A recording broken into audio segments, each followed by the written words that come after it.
안녕하세요. 문학의 언어를 망상을 일으키지 않고 있는 그대로 논리적으로 읽을 수 있는 문학 언어의 논리적 해석법 네 번째 시간이죠. 지난 시간에 이어서요. 오늘은 있는 그대로 읽어내기 위해서는 주어와 주체를 더 중점적으로 찾아서 읽는 연습을 이어서 해보도록 하겠습니다. 우리가 망상을 일으키지 않고 생각하기는 어렵습니다. 망상은 자연스러운 본능이다 이런 말씀을 했죠. 그리고 그것이 오히려 자연스러운 것이기 때문에 여러분들 자기 비하라든가 자책, 자기 비난에 너무 빠지지 않는 게 좋습니다. 이것은 망상이다 라고 생각을 하면 깨어나고요. 그게 알아차림이고 깨달음입니다. 별거 아닙니다. 여러분들 다 할 수 있습니다. 문학 언어라는 게 1차적으로는 의사소통의 도구이기 때문에 충분히 나와 있는 다른 언어로 바꿔서 읽는 연습을 하자. 이게 바로 전 시간에 제가 강조한 말씀이었어요. 생각나십니까? 나와 있다. 그리고 나와 있는 다른 언어로 바꿔서 이해하자. 자, 오늘은요. 망상 없이 읽어내려면 가장 중요한 정보가 무엇인가를 확인하는 게 중요한데 가장 중요한 정보 중에 하나가 주어와 주체입니다. 언어에 있어서 주어와 주체라고 하는 것은 가장 큰 정보의 핵심을 이루고 있는 것이기 때문에 이 점을 놓치시면 안 됩니다. 라는 말을 중점적으로 강조를 하고요. 그와 관련된 평가원 수능 문제를 풀면서 연습을 한번 해보도록 하죠. 이게 이제 실전적으로 여러분들이 망상 없이 읽을 수 있는 훈련 과정이 될 겁니다. 자, 화면 보면서 같이 한번 진행을 하겠습니다. 문학 언어의 의미는 도대체 어떻게 할 수 있는가 이 문제를 다룰 거예요. 그리고 지난 시간에 이어서 모든 언어는 다 연결이 돼 있잖아요. 단어 옆에 좌우에 있고 위아래에 있고 이렇게 연결이 배열이 돼 있거든요. 그 가장 큰 기본 형식, 문학의 언어를 드러내는 데는 단어들이 배열이 되고 있는데 그 배열되고 있는 기본 형식을 이루는 게 주어 서술어예요. 그 중에서도 주어, 이 주체가 중요하다. 그래서 오늘의 제목은 주어와 주체를 찾아서 이 제목으로 진행을 할 거예요. 자, 보세요. 이제 복습하자면 항상 복습이 있잖아요. 망상 없이 읽는 법이라는 것은 불가능합니다. 어떻게 하면 덜 망상적일 수 있는가 이게 중요해요. 그렇다고 해서 망상 없이 읽는다는 것이 아무 생각 없이 멍 때린다거나 무자각 아무 자각도 없이 또 무감각 아무 감각 없이 읽는 것을 의미하지는 않거든요. 이 말 뜻을 잘 이해하셔야 됩니다. 지난 강의에서 말씀드렸듯이 나와 있는 언어로 바꿔서 읽어주면 망상이 줄어들어요. 있는 그대로 읽는 연습을 말합니다. 있는 그대로라는 것은 망상 없이라는 뜻인데 주관을 왜곡하지 않고 또 기존에 알고 있는 지식을 동원하지 않고 이런 뜻이 있어요. 그러니까 문학의 언어는 특히 그 지시적이나 사전적 의미를 묻는 게 아니거든요. 이게 비문학 독해하고 다른 점입니다. 이게 어떤 개념을 기존에 알고 있는 개념을 가지고 푸는 게 아니에요. 물론 이제 문학 개념어는 필요하지만 그 개념어 자체로서 풀 수 있는 문제는 몇 개 안 돼요, 사실. 그렇기 때문에 기존에 알고 있는 개념적인 지식 이런 거 동원하지 않고 또 자기가 알고 있는 어떤 이미지를 떠올리지 않고 나와 있는 다른 언어로 바꿔서 읽는다. 이게 망상 없이 읽는다는 뜻이었어요. 기억나죠? 바꿔서 읽어라. 나와 있는 언어를 봐라. 그리고 단순하게 좀 받아들여라. 복잡하게 생각하지 말고 떠올려지는 대로 떠올려지는 생각 속으로 빠지지 말아라. 이런 말씀을 제가 드렸거든요. 이게 망상 없이 읽을 수 있는 첫 번째 방법이에요. 바꿔서 읽어라. 나와 있는 다른 언어로. 제가 계속 반복하죠. 이게 메타인지를 구성하는 굉장히 중요한 요소입니다. 사랑하는 여러분, 무슨 말인지 아셨죠? 자, 오늘은요 이제 들어갈 건데 제가 그냥 항상 들어가지 않잖아요. 문학의 대전제를 꼭 아셔야 되는데 문학이라는 것은 다름 아닌 말과 글로 이루어진 거예요. 말은 구어거든요. 구비 문학이에요. 오랄 리터리처라고 하는데 사실 수능에서는 구비 문학을 잘 안 다루잖아요. 글로 된 거. 리튼 리터레이처입니다. 글로 표현된 것이기 때문에 일단 이 문자로 표현된다는 의미는요. 사회적 의사소통이에요. 그러니까 아무리 거기에 삼축적이고 상징적 의미가 들어갔다 하더라도 그 글이라고 하는 것은 쓰는 사람이 자기가 쓴 글이 이해되고 전달되기 위해서 다른 언어로 막 이렇게 쓰는 거예요. 문학도 마찬가지라는 겁니다. 예. 자기 글이 이해되고 전달되지 않는 글이 되기를 바라는 작가는 아무도 없습니다. 그렇기 때문에 이해되고 전달되기를 바라기 때문에 충분히 나와 있는 다른 언어로 이해할 수가 있어요.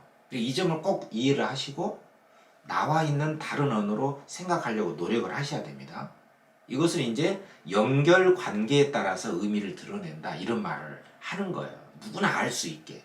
그러니까 복잡한 생각을 하지 않는 게 중요해요.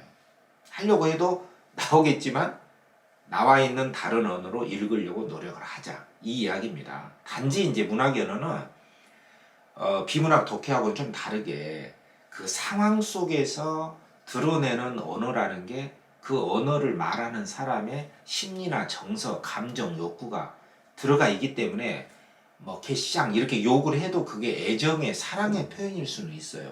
요 이야기는 나중에 좀 하겠습니다. 일단은 기본적으로 이해되고 전달될 수 있는 언어로 돼 있다. 걱정하지 말아라. 이 말은 자기 멋대로 생각을 할 필요가 없다라는 말이에요. 무슨 말 아시겠죠? 자, 그렇다면 언어의 의미를 문학이란 기본적으로 언어이기 때문에 이 언어라는 것의 의미가 드러나기 위한 가장 기본적인 형식이 뭐냐? 그건 다름 아닌 주어 서술어입니다. 모든 언어에 뭐 영어도 그렇고 뭐 그리스어 뭐 모든 이 지구상에 있는 모든 언어는요. 그 행위나 심리나 서술의 주체 누가라고 하는 주어가 있고 걔가 뭘 한다 또는 뭐 뛴다 아름답다 동사 형용사 무엇은 무엇이다 체험 플러스 이다 이런 서술어가 있는데 그 서술어의 주인공이 주어라는 건 다 알잖아요. 그래서 이 언어의 정보 중에 가장 핵심은 누가를 찾는 거예요. 누구냐, 어떤 행위를 하는 게 누구냐, 그 마음을 먹는 게 누구냐, 그 서술을 한 주체가 누구냐, 이거를 놓치지 말고 찾는 거. 이게 언어, 문학의 언어를 포함해서 모든 언어의 가장 핵심적인 정보다. 가장 중요한 정보다. 이 점을 강조를 합니다. 바꿔서 이해해라. 하늘은 나의 불행. 만약 이런 글이 있다면 하늘이 뭐냐? 나의 불행이다. 이렇게 말해버리면 그만이고요. 나의 불행이 도대체 뭐냐? 라고 묻는다면 하늘이 이 주어, 주체가 바로 하늘이다. 주체를 찾는 게 중요합니다. 이번 강의에서는 이것만 제가 제일 강조를 할 거예요. 그러면 평가원에서 문학을 전공하신 수능 출제자들 선생님들이 바로 묻고자 하는 그 답의 근거로서의 핵심이 바로 주어나 주체에 놓여 있다는 것을 여러분들이 알게 될 거예요. 자, 이 문제예요.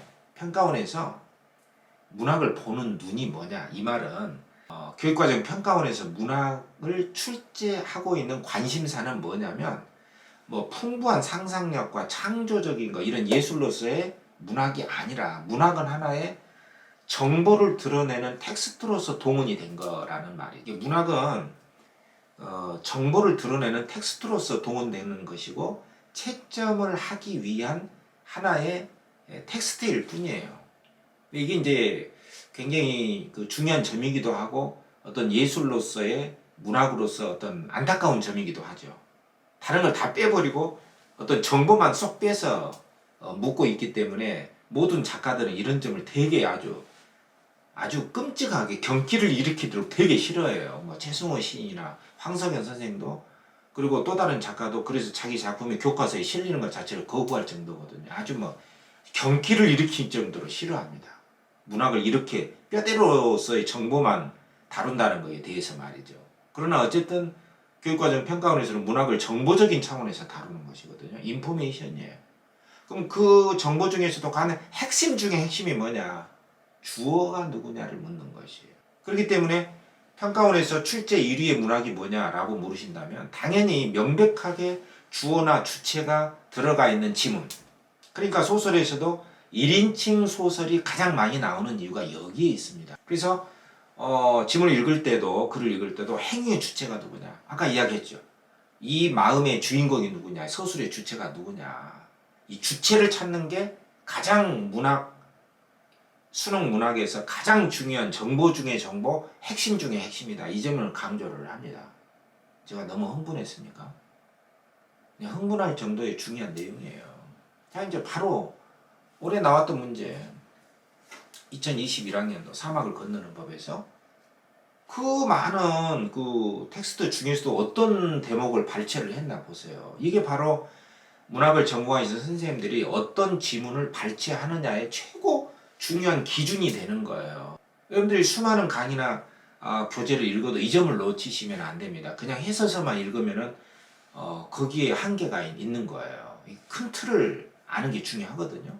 이런 대목이죠. 나는 제대하면 곧장 결혼할 거야. 나는 곧장 제대하면 결혼할 사람이 나는 누구냐면 이제 본문에 한병장이라고 나오거든요. 베트남 전장에 나하고 한병장이 같이 가서 거기서 근무를 했거든요. 이 꿈에 부푼 사람이 한병장이에요. 그러니까 내가 묻죠. 언제죠? 석 달 남았지. 저는 꿈을 꾸다가 깨어난 것 같아요. 이 저는이라는 주어의 주체가 바로 1인칭 주인공인 나죠. 나. 근데 이 나하고 이 나는 다르잖아요. 이 문맥 속에서 이 지문을 출제한 것이고요. 그리고 23번의 문제, 이게 선지 4번만 내가 이렇게 해놨어요. 여러분들 이해하기 좋게. 여러분들 제 강의를 들으실 때는 미리 이제 문제를 좀 풀고 듣는 게 좋을 겁니다. 여기 선지 4번에 보면 나는 임무 수행 중에 결혼할 계획을 밝히며, 근데 결혼할 계획을 밝힌 사람은 한병장이잖아요. 그래서 주체나 주어의 오류를 유도하는 이렇게 계획을 밝힌 사람이 누구냐. 1인칭 주인공 서술자인 나가 아니잖아요. 그래서 틀린 거예요. 기대를 갖는다. 이 기대를 결혼 생활 이후에 제대한 이후에 기대를 갖고 있는 사람 한병장이기 때문에 이게 틀려서 적절치 않은 거란 말이에요. 적절한 것은 다른 것이 답이었거든요. 요컨대 문학에서 출제가 어떻게 이루어지는가? 그 말은 다른 말로 하자면 문학을 전공하신 출제진 선생님들이 어떤 점을 가장 중요한 정보로 다루고 출제하느냐 이 문제 아니겠습니까? 이게 주어나 주체가 되게 중요하고 이런 지문이 100% 출제가 된다 이렇게 보시면 돼요. 의심할 바 없죠. 또 여기 2021학년도에 출제됐던 시 아닙니까? 이시영의 마음의 고향 연작시인데 한번 출제됐던 것인데 다른 작품이 나왔죠. 연작시 중에 여기 보시면 음성 상징 의성 의태어가 감각적 의미 중에 제일 중요하잖아. 이게 무조건 나옵니다. 올해도 나오고 내년에는 안 나오는 해가 없었어요. 그죠? 꽝꽝 수수알이 꽝꽝 여문다. 가을이 익어가는 모습이죠. 네, 꽝꽝 이렇게 의성어를 통해서 수수알이 익어가는 모습을 소리로 표현한 거란 말이죠. 그죠? 그리고 여기에 쏴르르 쏴르르 이런 소리가 들리는데 이 소리는 뭐냐면 내가 내가의 속옷비를 풀어놓고 이렇게 언어가 연결이 돼 있잖아요. 내가 고향에 있었을 때 속옷비를 풀어놓고 어항을 놓고 있었던가 가재를 쫓고 있었던가 나를 부르는 소리 같기도 하고 이 소리가 말이죠. 그러니까 이 소리는 나를 부르는 소리는 아닌데 나를 부르는 소리인가? 이렇게 착각을 일으키게 하는 소리지 실제 나를 일으킨 소리, 나를 부르는 소리는 아니잖아요. 나를 부르는 소리 같기도 하는데 이 소리가 무엇이 물살을 해짓는 소리 같기도 하고. 그러니까 속옷비를 넣고 이렇게 쉬고 있으면 어디선가 사르르 사르르 하는 소리가 들리는데 나를 부르는 소리 같기도 하고 물살을 해젓는 소리 같기도 하고 이러한 감미로운 소리를 내가 옛날에 고향에서 들었다. 근데 이 소리의 정체가 무엇인지는 안 나왔죠. 그죠? 근데 여기 선지 보시면 사르르 사르르 소리를 활용해서 냇가에서 놀던 유년의 화자가 누군가 자신을 부르는 소리를 물소리로 느낀 경험이다 그랬어요. 근데 누군가 자신을 부르는 소리였어요? 아니잖아요. 그냥 나를 부르는 소리 같기도 하고 누군가 물살을 해젓는 소리 같기도 하다. 이렇게 말을 한 것이지 누군가 자신을 부르는 소리인데 그것을 물소리로 느꼈다. 그게 아니잖아요. 그래서 틀린 거예요. 그러니까 이 소리의 주체가 무엇인가? 이 소리의 주체가 무엇인가? 이걸 물었던 문제예요. 그러니까 주어나 주체를 찾는다는 것은 어떠한 문제에도 출제가 될 수 있고요. 어떠한 문학의 중요한 정보를 묻는 문제로도 활용이 될 수가 있다. 이렇게 볼 수가 있는 것이죠. 그리고 청청이 이런 것은 푸르던 하늘이기 때문에 하늘의 모습을 말한 것이고 분명하죠. 또 그것을 느낀 것은 나고 누가 느꼈냐? 이것을 드러내는 주체는 뭐냐? 그리고 까르르 까르르 이 소리는 울려 퍼지던 영자 영숙이 순이미의 소리죠. 이웃의 소리단 말이에요. 또 앞에 논실떡의 목소리고, 그죠? 그러니까 이 밑줄 친 부분의 앞, 뒤, 바로 멀리 가지 마시고.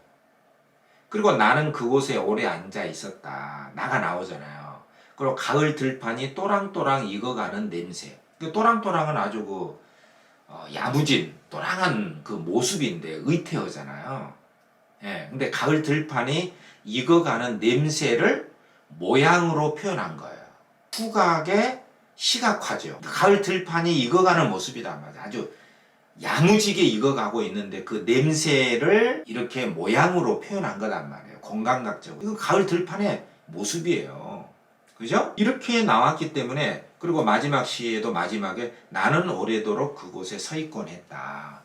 고향에서의 아름다운 감각적인 경험과 그 체험을 이렇게 음성 상징어를 통해서 아주 구체적으로 감각적으로 표현을 했잖아요. 이런 작품이 출제 1위거든요.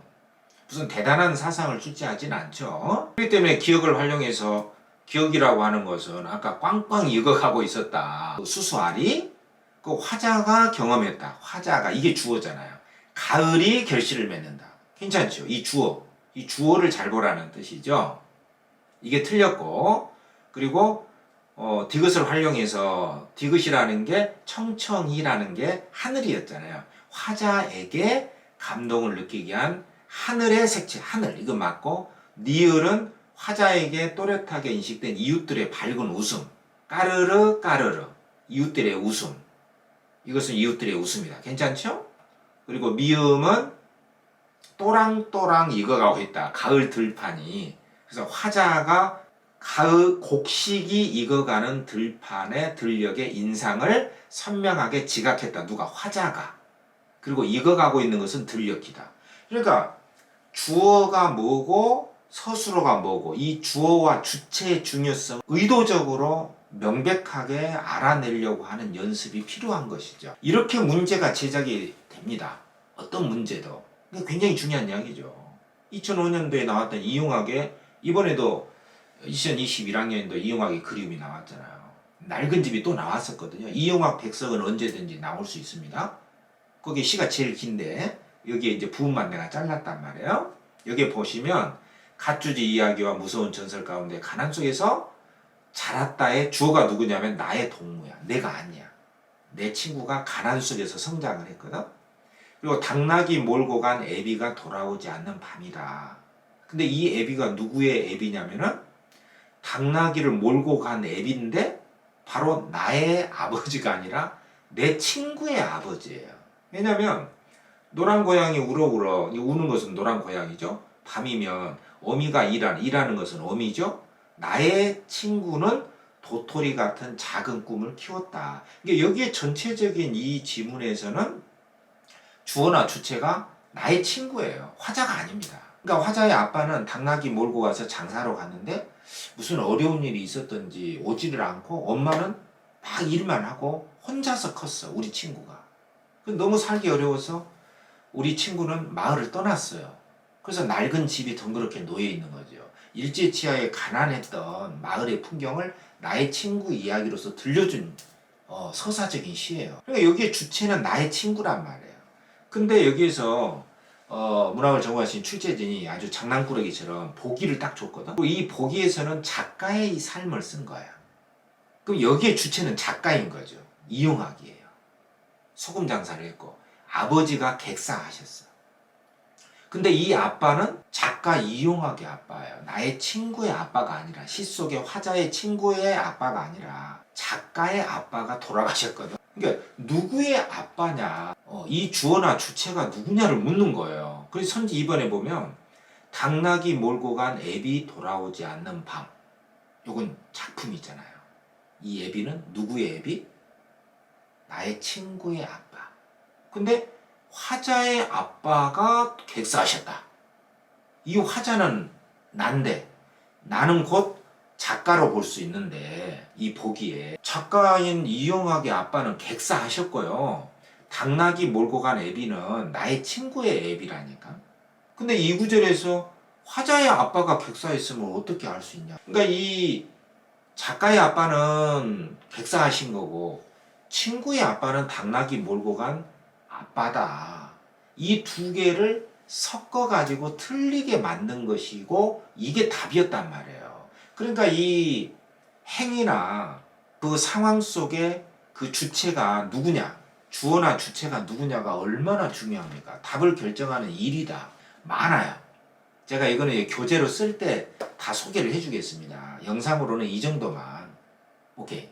수능에서 올해도 내년에도 변함없이 문학이라고 하는 텍스트에서 가장 중요한 정보, 그 정보 중에 핵심 중에 핵심은 주체와 주어가 누구냐, 나냐 한병장이냐, 누가 그랬다는 것이냐, 이게 가장 중요한 정보이기 때문에 주어와 주체를 찾는 것은 뭐하다? 엄청 중요하다. 이런 말입니다. 여러분, 이게 우리 삶에서도 얼마나 중요할까? 문학은요, 우리 삶과 밀접한 관련이 있기 때문에 여러분들이 이 문학 공부를 하면서도 여러분들 자신의 어떤 그 삶에 있어서 주체적인 어떤 태도를 길러 나가는 게 나는 중요하다고 보거든요. 그래서 이런 내용을 좀 소개를 하는 거예요. 이 공부를 하면서도 첫 번째, 주어와 주체를 찾는다는 것은 어떤 의미가 있을까? 수능 문학을 잘 보는 것이죠.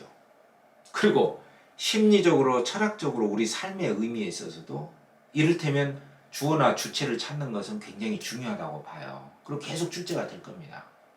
왜냐하면 우리 삶에서도 중요하기 때문에 철학적인 의미가 있죠. 심리적으로도. 방황하지 않고. 예를 들면 이런 물음을 한번 던질 수도 있거든요. 누가 나를 이끄는가? 왜냐하면 우리 몸과 마음은 지난 시간에 제가 계속 강조를 했잖아요. 나도 모르게 나는 걸어가고 있고, 나도 모르게 어떤 망상을 떠올리고 있고, 그렇다면 나를 이끄는 것은 도대체 나는 주체적 의지가 있는가?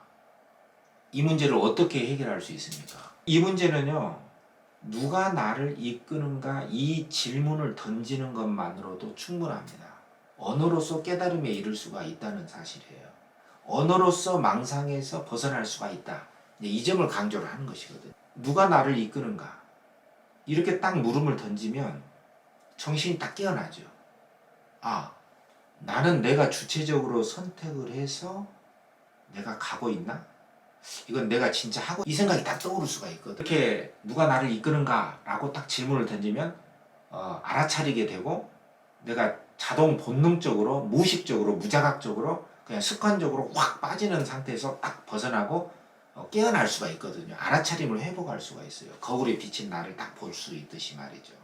그래서 문학 텍스트 시험 공부를 할 때도 망상 없이 문제를 풀려면 나와 있는 옆에 언어를 잘 보는 연습을 하셔야 되고, 가장 중요한 정보인 주어나 주체를 더 유심히 관찰할 수 있는 그 눈을 기르셔야 되고, 우리 삶에서도 누가 나를 이끌고 있는가, 이렇게 보는 나는 누구인가, 내가 진짜로 원하는 것인가, 내가 진짜로 하고 싶어서 선택한 것인가, 나도 모르게 이끌려가는 것은 아닌가, 이런 질문이 던져지기 때문에 정신이 확 깨어나고 주체적인 삶을 살 수 있는 토대가 됩니다. 그렇기 때문에 문학 언어를 정확하게 읽는 연습은 또한 우리들의 주체적인 삶을 일깨우고 주체적인 삶을 살아갈 수 있는 중요한 토대가 된다. 이 점을 말씀드리면서 오늘 여기까지만 하겠습니다.